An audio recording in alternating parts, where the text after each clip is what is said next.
তড়িঘড়ি করে শাহাবুদ্দিন চুপ্পুকে রাষ্ট্রপতির পদ থেকে সরিয়ে কি বার্তা দেয়া হলো, এতে সার্বিকভাবে কি পরিবর্তন আসবে, বিশেষত কি পরিবর্তন হবে রাজনীতিতে? চুপ্পু অস্বীকার করলেও গুঞ্জন আছে শেখ হাসিনার সঙ্গে ফোনে কথা বলায় কাল হয়েছে তার। শেখ হাসিনার সঙ্গে ফোনে কথা বলেছেন সাবেক বিরোধী দলীয় নেতা জাতীয় পার্টির চেয়ারম্যান জি.এম. কাদেরও। কি কথা তার সাথে? 2008 সাল থেকে কখনো জোটে কখনো সমঝোতায় নির্বাচন করে আওয়ামী লীগের সঙ্গে ক্ষমতা ভাগাভাগি করেছে জাতীয় পার্টি। এখন আওয়ামী লীগ যখন নির্বাসিত, ভারতে আশ্রিত শেখ হাসিনা দিচ্ছেন দেশে ফেরার বার্তা, তখনও কি তাদের সহায়ক হচ্ছে দলটি? 2024 নির্বাচনের আগে ভারত সফর থেকে ফিরে জাতীয় পার্টির চেয়ারম্যান জি.এম. কাদের বলেছিলেন, ভারত সফরে কার কার সঙ্গে এবং কি বিষয়ে আলাপ হয়েছে পারমিশন ছাড়া বলা যাবে না। এখনো কি তেমন কোনো বার্তা দিচ্ছে ভারত? এসব প্রশ্নে আজ আমার অতিথি জাতীয় পার্টির চেয়ারম্যান জি.এম. কাদের। জনাব জি.এম. কাদের, আপনাকে স্বাগত জানাচ্ছি পালস অফ পলিটিক্সে আমার আজকের আয়োজনে।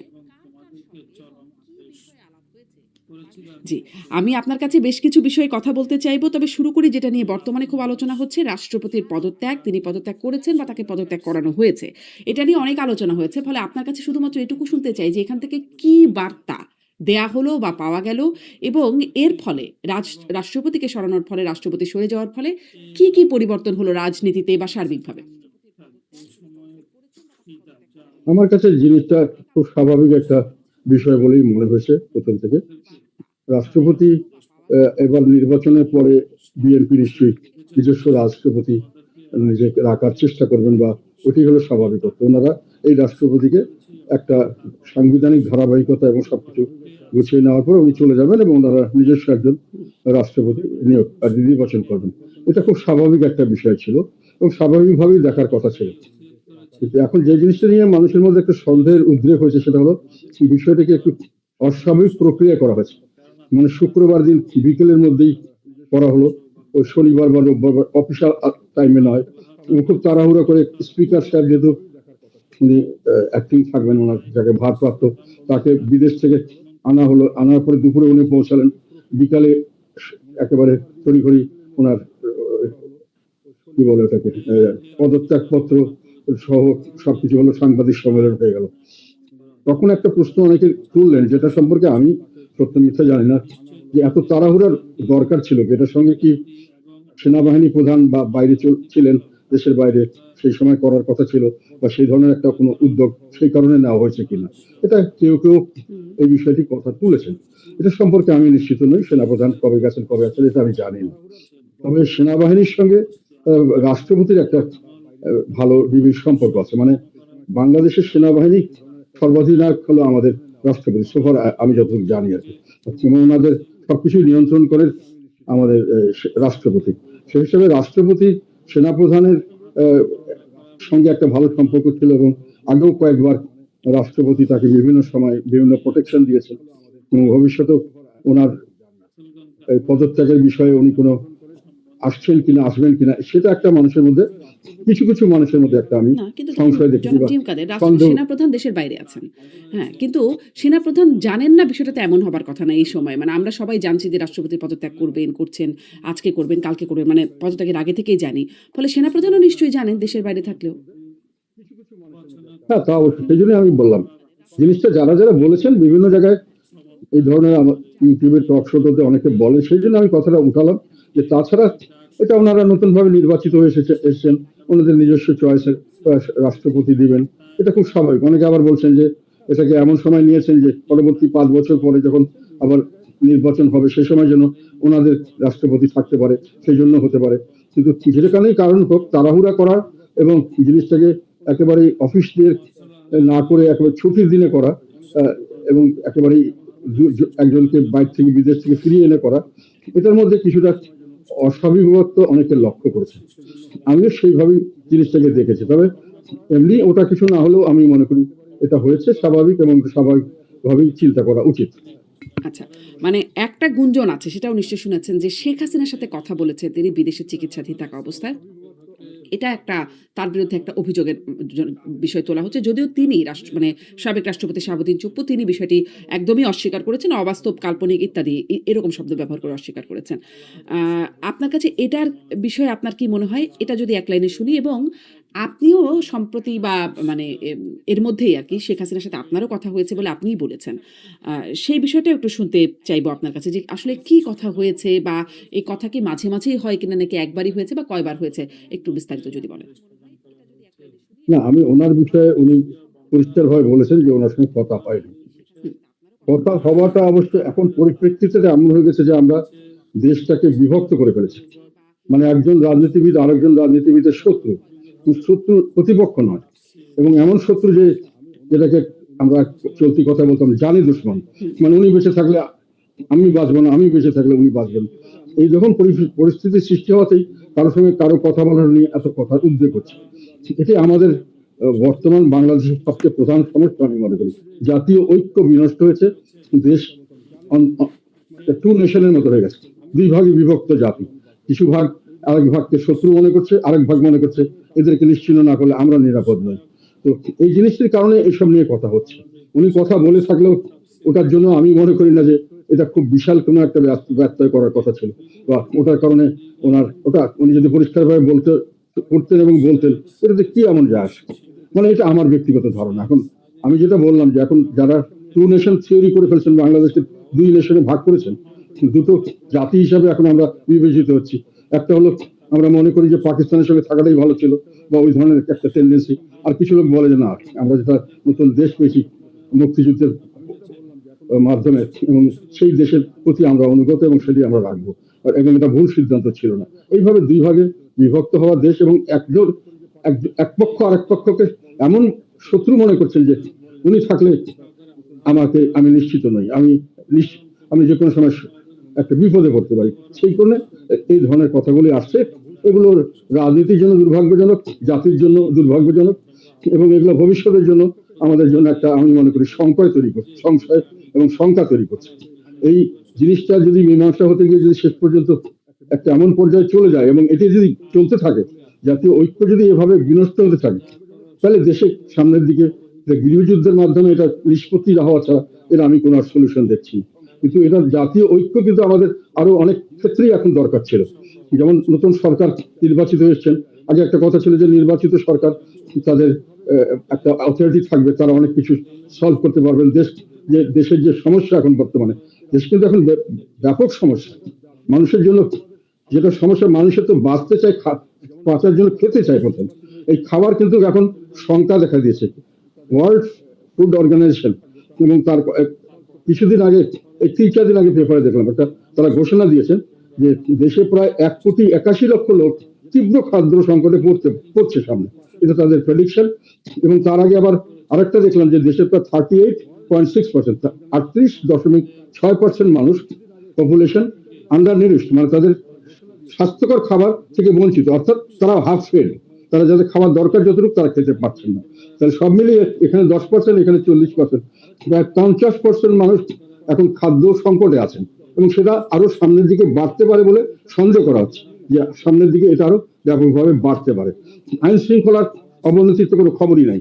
মানে আমরা যেটা টিআইবি থেকে কয়েকদিন আগে একটা রিপোর্ট যেটা দেখলাম আমরা, মানে হত্যা খুন এত বেশি আমার মনে হয় বাংলাদেশের ইতিহাসে কোনদিন এত কম সময় এতটা হয়নি, হাজানি। এবং সেটাকে সরকার অবশ্য এটাকে বাড়িয়ে বলা হয়েছে বা একটা কিছু বলছেন দেখলাম। তবে বেসরকারি মতে আমরা বিভিন্ন জায়গা থেকে খবর পাচ্ছি যে সরকারি তথ্যের চেয়ে অনেক বেশি এগুলো এটা ঘটনা কিন্তু একটা ঘটছে। স্বরাষ্ট্রমন্ত্রী একটা বিষয় বলছেন যে এখানে রিপোর্টেড হচ্ছে, আগে অনেক কিছু রিপোর্টেডই হতো না। এটি কি একটা জায়গা কিনা? রিপোর্টের ঘটনা আগের সঙ্গে আপনি তুলনা করবেন, এখন যে লোকগুলো মারা যাচ্ছে এটা আগে এর চেয়ে বেশি হতে পারে, কিন্তু আপনি তো এটা চেয়ে কমানোর চেষ্টা করবেন। এটা তো বাড়ছে, এবং আগে রিপোর্টের হতো না, এই কথাটা আমি এই জন্যই বিশ্বাস করি না যে আগে মিডিয়ার যতটুকু স্বাধীনতা, আমার মনে হয় শেখ হাসিনাকে আমরা যতই খারাপ বলি, যতই তার মিডিয়া কন্ট্রোলের কথা বলি, উনি যথেষ্ট মিডিয়ার উপরে বিরোধ করেছিলেন। কিন্তু বর্তমানে তো আমার ব্যক্তিগত ধারণা, এটা অন্য লোক আমার সঙ্গে দ্বিমত করতে পারে, অনেক অনেক বেশি পরিমাণে মিডিয়া কন্ট্রোল করা হচ্ছে। এবং মিডিয়াতে প্র্যাকটিক্যালি মিডিয়া লোকেরাই বলছে যে আমরা খবর দেওয়ার আগে চিন্তা করতে হয় অনেক কিছু, এবং খবর সবসময় আমরা দিতে পারি না নানান কারণে। তো কাজেই মিডিয়া যেটাই বলুক, আইন শৃঙ্খলার অবনতি হচ্ছে স্বাভাবিকভাবেই। খাবার পরের অভাব হলে চুরি ডাকাতি, ধর্ষণ, রাহাজানি, খুন জখম এগুলো হতেই থাকে। মানে এই যে এবং গণমাধ্যমের এগুলো অবস্থা হচ্ছে আগের চেয়ে খারাপ হচ্ছে, এটি আপনার কাছে কেন মনে হলো? মানে মিডিয়ার লোকজন বলছে বলে? কারণ মিডিয়ার লোকজনই তো পরিবর্তন হয়ে গেছে। ৫ই আগস্টের পরে দেখা গেছে যে শীর্ষ ব্যক্তিত্ব যারা তাদেরকে সরিয়ে দেওয়া হয়েছে। ফলে তারা এখন বলছে যে তারা স্বাধীনভাবে কাজ করতে পারছে না। তারা বলছেন, আমি বলছি আচ্ছা, আমাদের খবরাখবর, আমি যেটা স্টেটমেন্ট দিচ্ছি আচ্ছা। পরিষ্কারভাবে, এটা রেকর্ড করার পরে অনেকে এটা প্রচার করতে পারছেন না, হুম, বা প্রচার করতে গিয়ে সম্পূর্ণ কথাটা প্রচার করতে চাচ্ছেন না। হুম, এবং অনেকে আমাকে টেলিভিশনে পুরো ফোকাস করতে ভয় করছেন যে আমাকে তারা একটা মার্ক করেছে যে আমি যেগুলো কথা বলি এগুলো কঠিন কথা, এবং এগুলো তাদের জন্য কষ্টকর হয়, এবং তারা এটাকে বাতিল মানে করলে এটাতে তাদের উপরে, যারা মিডিয়া এটা করে তাদের উপরে নানান ধরনের চাপ সৃষ্টি করা হয়। এটা তারাই আমাকে বলেছে। কাজে মিডিয়ার লোকরা কি বললো, কি কাকে কে অ্যারেস্ট করছে তার জন্য বললো, সেটা বলছেন, আমি বলছি আপনি আপনার মিডিয়ার অভিজ্ঞতা স্বাধীনতা থেকে বলছেন। আগের তুলনায় ধরেন অনেক এরকম কম। এবং আমার এরকম ধারণা অভিজ্ঞতার কথা ইন্টারন্যাশনাল যে অর্গানাইজেশন গুলো, হুম, ইন্টারন্যাশনাল যে অর্গানাইজেশন গুলো মিডিয়ার ব্যাপারে এগুলো যেগুলো খোঁজ খবর কি ইন্ডেক্স বের করেন, হ্যাঁ, হ্যাঁ। সেখানে এখন মিডিয়ার অবস্থা আগের চেয়ে খারাপ। আমি যতটুকু জেনেছি, এখন আমার কাছে ডাটাগুলো এইভাবে নেই। ফলে এটা বললাম যে মানুষের খাওয়া পড়ার সমস্যা হচ্ছে, একই সঙ্গে মানুষের নিরাপত্তার অভাব হচ্ছে, এবং এগুলো সবকিছু আবার এর সঙ্গে এগুলো বাড়ছে। মিল ফ্যাক্টরি সব বন্ধ হয়ে যাচ্ছে। আজকে ফখরুল ইসলাম সাহেব বললেন যে 4 কোটি বেকার, শিক্ষিত বেকার, মানে দেশের একটা অলমোস্ট কি বলবো মোর দেন 25-30% বেশি লোক এখন শিক্ষিত বেকার, তারা কার্যক্রম করে কিন্তু কাজের কোনো উপায় নেই, কোনো কাজের তৈরি হচ্ছে না, মিল ফ্যাক্টরি ইনভেস্টমেন্ট হচ্ছে না, যেগুলো মিল ফ্যাক্টরি ছিল ওগুলো বন্ধ হয়ে যাচ্ছে, প্রচুর মানুষ চাকরি হারাচ্ছে। আর যারা চাকরিতে আছে তাদেরও ইনফ্লেশন রেট প্রায় 10-এর উপরে চলে গেছে বোধহয়, আমি লাস্ট কয়েকদিন আগে দেখলাম। ফলে মানুষের যা আয় করছে সেটা দিয়েও মানুষের আগে যা কিনতে পারতো তা কিনতে পারছে না। কাজে স্বাভাবিক মানুষের অবস্থা অত্যন্ত খারাপ। একটাই সলিউশন হলো রাজনৈতিক স্থিতিশীলতা। এখন নির্বাচনের পরে ধারণা হয়েছিল যে এখন একটা লেজিটিমেট গভর্নমেন্ট আসবে যেটা নির্বাচিত, তাদের আন্ডারে এগুলোকে আস্তে আস্তে ঠিক করে দেওয়া হবে। কিন্তু আসার পরে যেটা দেখা গেল, এই গভর্নমেন্ট এই আগের গভর্নমেন্টের একটা ধারাবাহিকতা বজায় রাখা শুরু করলেন। তারা এই যে বিভক্তির রাজনীতি, যেটা দেশকে টু নেশন হয়ে গেছে এখন বাংলাদেশ, টু নেশন স্টেট, সেই টু নেশনকে তারা একতা করার জন্য চিন্তাও করলেন না। তারা ভালোভাবে ওই একই নীতি চালিয়ে গেলেন, এবং যে অত্যাচার নিপীড়নের কারণে শেখ হাসিনার বিরুদ্ধে মানুষের দাঁড়িয়েছিল যে তারা বিএনপি কে রাজনীতি করতে দিচ্ছে না, নির্বাচনগুলো করতে দিচ্ছে না, এই একই জিনিস এই নির্বাচন ওরকম হলো, আওয়ামী লীগকে আইন করে বাদ দেওয়া হলো। তবু তো শেখ হাসিনার সময় আওয়ামী লীগ তো আইন করে বাদ দেওয়া হয়নি, আওয়ামী লীগ বিএনপি বা সব যারা আছেননি তাদের পরিবেশ এরকম ছিল, তারা পছন্দ করেনি, এটা আইন করে বাদ দেওয়া হলো। আমাদেরকে আইন না করেও আমাদের কোনো মানে সুষ্ঠুভাবে কোনো সুযোগ সুবিধা হলো না, পরে ব্যাপক কারচুপির মাধ্যমে, এগুলো আমি ক্যালকুলেশন সবখানে আমি দিয়েছি, করে দেওয়া হলো, তো একটা নির্বাচন হলো না ভালো। এখন যারা ক্ষমতা আছেন তাদের কাছে আমরা আশা করছিলাম, আমরা সম্পূর্ণ সার্বিকভাবে তাদের সমর্থনের আমরা আশ্বাস দিয়েছিলাম যে আমরা আপনাদের সমর্থন করবো, আপনার দেশটাকে স্থিতিশীল করেন। রাজনৈতিক স্থিতিশীলতা না হওয়া পর্যন্ত এই যে সমস্যাগুলোর সামনে আরো ব্যাপক সমস্যার সামনে আসছে, যেটা সারা পৃথিবীব্যাপী এটা শঙ্কা দেখা দিচ্ছে। ইরানের যুদ্ধের কারণে যেটা বন্ধ হচ্ছে না, দিনকে দিন প্রতিদিন তেলের দাম বাড়ছে, গ্যাসের দাম বাড়ছে, সারের দাম বাড়ছে, যে কোনো জায়গায় যে কোনো সময় ডিসরাপশন হচ্ছে, আমাদের মিল ফ্যাক্টরি প্রচুর বন্ধ হয়ে যাচ্ছে এই যে শুধু গ্যাস এবং নির্বাচন এবং নির্বাচনে আপনাদের সমর্থনের ইলেকট্রিসিটির ব্যাপারটা কারণে, সেটা হলো গ্যাসের জন্য। জি। তো গ্যাসগুলো আসছে না, এবং এটা সামনে বাড়বে। এখন এইসব থেকে আমরা উদ্ধার পাওয়ার একটাই পথ ছিল, সেটা হলো আমাদের একটা জাতীয় ঐক্যমত তৈরি করা, মানে সবাই মিলে, সব দল মিলে আমরা একসঙ্গে কাজ করবো, ভাই আমরা দেশটাকে বাঁচাবো, সবাই মিলে আসুন আমরা বসুন একসঙ্গে করব। এটা না করে অর্ধেক লোককে আমি শেখ হাসিনার মতো পিটিএ মেরে যেভাবে হোক ওগুলো বের করে দিয়া আমরা অর্ধেক লোক নিয়ে দেশ চালাবো, এবং সেটাতে দেশে যে স্থিতিশীল থাকবে, এটা তো কখনোই এটা হলো না, এবং এখনো হবে না। এটার জন্য আমি কেন বলছি যে একটা কথা আছে যে ইতিহাস থেকে শিক্ষা নিতে হয়, কিন্তু পিছনের দিকে তাকিয়ে রিয়ার ভিউ মিররে দেখে গাড়ি সামনে চালানো যায় না। আপনি পিছন থেকে শিক্ষা নেন যে শেখ হাসিনা যেটা করতে চেষ্টা করেছিলেন, এক চক্রকে নির্মূল করে দিয়ে এককভাবে দেশ শাসন করতে উনি ফেল করেছেন, এই শিক্ষাটা আপনি নেন, আর সামনের দিকে এটা যদি আপনি না করেন সেটা নিয়ে সামনে এগিয়ে যান। কিন্তু এখন এনারা যেটা ক্ষমতা এসে এই ডক্টর মোহাম্মদ ইউনূসের অন্তর্বর্তী সরকার, এখনকার এই সরকার, এখন ওই অর্ধেক লোককে বাদ দিতে হবে, আওয়ামী লীগকে বাদ, আমাদেরকে আনঅফিসিয়ালি বাদ না দিলেও, অফিসিয়ালি বাদ না দিলেও আনঅফিসিয়ালি আমাদেরকে ইররিলেভেন্ট করে দেওয়া হচ্ছে। আমাদের এখন পর্যন্ত আমাদের দুজন জেলখানায় আছেন, তাদেরকে একটার পর একটা মামলা দেওয়া হচ্ছে সেই যেই মামলাগুলো একটা অদ্ভুত ব্যাপার এখন বাংলাদেশে, যে যাই অপরাধ করুক মামলা হলো 5ই আগস্টের পরে খুনের মামলা, তো সেই মামলা দেওয়ার পরে তাকে জামিন দেওয়া হবে, তো জামিনের পরে পরে আবার তাকে সোন অ্যারেস্ট করা হবে। এরকম ভাবে এখনো 2জন আমাদের জেলে আছে এবং একজনকে নির্বাচনের পরে তাকে জেল ধরা হয়েছে এবং সেই মামলা আবার সেই আগের দিনের মামলা, এখনো তাদেরকে ছাড়া হচ্ছে না। জি তো এখন জনাব রাজনৈতিক জনাব জিম নিপীড়ন কাদের, আরো কিছু বিশ্লেষণ করে, প্রশ্ন আছে। না আমি যেটা বলতে চাচ্ছি প্লিজ, শেষ করবেন, আমি সেটা আরো হলো কিছু প্রশ্ন করবো। জি সেটা হলো যে এই নিপীড়ন নির্যাতনের মাধ্যমে শেখ হাসিনা চেষ্টা করেছিলেন যে ওনার লেজিটিমেসি ওনারও ছিল সেই নির্বাচনে, তারপরেও জোর করে উনি থাকতে চেষ্টা করেছিলেন এবং বিশ্বের সমর্থনও পেয়েছিলেন, কিন্তু দেশের জনগণ এটা সহ্য করেনি, যার জন্য ওনাকে চলে যেতে হয়েছে। এখন এনারা যেটা করতে যাচ্ছে সেটা কিন্তু একই দিকে যাচ্ছে। এখন অনেকে বলছে, যেটার জন্য আমি মনে করি যেটা আমাদের একটা বিরাট ব্যর্থতা। আমি আন্দোলনে ছিলাম, আমার দল সরাসরি আন্দোলনে ছিল, সবসময় এর সাক্ষী প্রমাণ ডকুমেন্ট নিয়ে আমি বই বের করেছি, আবার আমি একটা বই বের করছি ইংরেজিতে, কারণ এটা খুব অন্যায়ভাবে আমাদেরকে এইভাবে করবে। সেই জন্য বলছি যে আমরা এখন যেটা দাঁড়িয়ে গেছে সেটা হলো এইভাবে যদি চলতে থাকে তাহলে মানুষের মধ্যে একটা প্রশ্ন এসছে এখন যে কি পেলাম, মানে আগেই তো ভালো ছিলাম। আবার একটা নতুন কথা এখন শুনলাম, যেটা হলো এভাবে তো দেশ চলতে পারে না, একই পদ্ধতি এইভাবেই চলছে, যা প্রত্যেকদিন জিনিসের দাম বাড়ছে, প্রত্যেকদিন মানুষের চাকরি হারাচ্ছে, মানুষের অভুক্ত মানুষের সংখ্যা বাড়ছে, বিভিন্ন জায়গায় খাদ্যের নিরাপত্তা নেই, জীবনের নিরাপত্তা নেই, কোনো সামনের দিকে কোনো ভবিষ্যৎ নাই। 4 কোটি বেকার লোক বসে আছে, তাদের চাকরির কোনো খবর নাই।